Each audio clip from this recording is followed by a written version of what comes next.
नाजरीन आदाब, शान टीवी के प्राइम टाइम में आपका इस्तकबाल है। मैं अफरा जबीन। पेश है आज की ताज़ा खबरें और नए मौज़ूआत। ईरान पर मुसल्लत अमेरिका और इजराइल की जंग 35वें दिन में दाखिल हो गई है। एक तरफ ईरान के अहम ठिकानों और रिहायशी इलाकों को अमेरिका बमबारी का निशाना बना रहा है, तो दूसरी जानिब ईरान ने भी कुवैत में मौजूद अमेरिका के फौजी ठिकाने को निशाना बनाया है। बताया जा रहा है कि ईरान के कुवैत में मौजूद अमेरिकी ठिकानों पर हमले में अमेरिका के अहम जंगी हेलीकॉप्टर्स को नुकसान पहुंचा है। वहीं ईरान पर से परवाज करने वाले एक अमेरिकी फौजी जहाज को भी निशाना बनाने का ईरान ने दावा किया है। मगरबी एशिया में जारी जंग की वजह से आलमी सतह पर पेट्रोल और डीजल के साथ पकवान गैस की सरबराही मुतासिर हो रही है। एक तरफ ईरान के पासदारान इनकलाब ने दुबई के इंटरनेट सिटी में ओरेकल के दफ्तर को निशाना बनाने का दावा किया है, तो दूसरी जानिब मुत्तहिदा अरब अमारात ने IRCG के दावों को बेबुनियाद करार देते हुए मुस्तरद कर दिया है। मुत्तहिदा अरब अमारात ने तस्दीक की है कि ईरान के प्रोजेक्टाइल को फिजा में ही रोक दिया गया था, जिसका मुलबा जरूर गिरा है, मगर इसमें ना तो जानी नुकसान हुआ है और ना ही माली नुकसान हुआ है।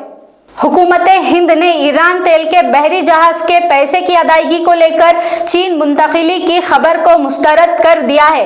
वजारत पेट्रोलियम ने इस खुसूस में एक ट्वीट के जरिए जानकारी दी है कि मगरबी एशिया में जारी तनाज़े के पेश नज़र हिंदुस्तान मुल्क में पेट्रोल और डीजल की बिला रुकावट सरबराही के लिए दुनिया भर के 40 से ज़ायद ममालिक से खाम तेल खरीदता है। बहरी जहाज के चीन मुंतकिली पर अपनी वजाहत पेश करते हुए कहा कि जहाज रानी के दस्तावेजात में मौजूद अपनी मंजिल का जिक्र किया जाता है, ताहम कार्गो जहाज तिजारती इस्लाह और ऑपरेशनल लचक की बुनियाद पर दरमियानी सफर तब्दील कर सकता है। हुकूमत जन विश्वास बिल के जरिए 5 करोड़ ज़ेरुत्तुआ मुकदमात को निमटने के लिए पुरउम्मीद दिखाई दे रही है। मरकजी वजीर सनत और तिजारत पीयूष गोयल का कहना है कि मरकजी कवानीन में 19वीं तरमीम के बाद बराह रास्त हुक्काम को जुर्माना आयद करने का इख्तियार देती है, जिससे अदालतों पर इन्हिसार कम हो जाएगा।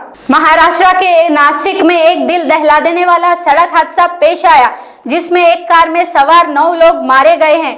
जुमा की रात देर गए नासिक दंदोरी तहसील के शिवाजी नगर में उस वक्त ये वाकया पेश आया जब एक ही फैमिली के 9 लोग एक खानगी इंस्टीट्यूट की जानिब से दी गई गेट टुगेदर पार्टी से वापस हो रहे थे।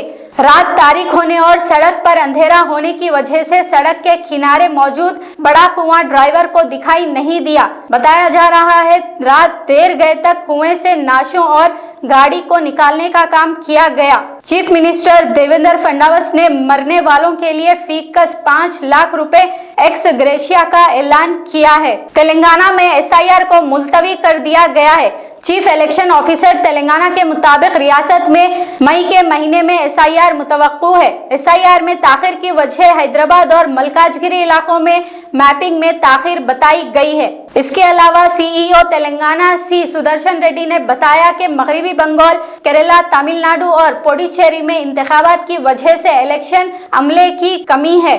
इसके अलावा मुल्क भर में मरदमशुमारी का काम भी किया जा रहा है।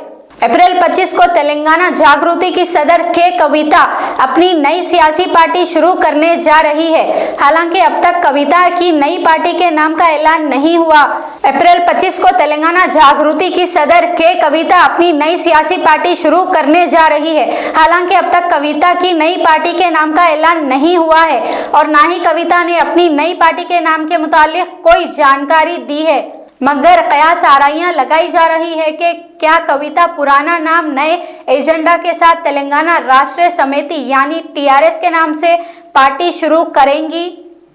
हालांकि कविता ने अब तक कोई नाम का इंकशाफ नहीं किया है, मगर जुमा के रोज सहाफियों से एक गैर रस्मी बातचीत में कविता ने जिस तरह के इशारा दिया है, उसके बाद से कविता की मुअल्लना नई पार्टी के नाम पर एक नई बहस छिड़ गई है। नाजरीन, प्राइम टाइम का सिलसिला यहीं पर ख़त्म होता है। अब अफरा जबीन और शान टीवी की सारी टीम को दें इजाज़त। खुदा हाफिज़।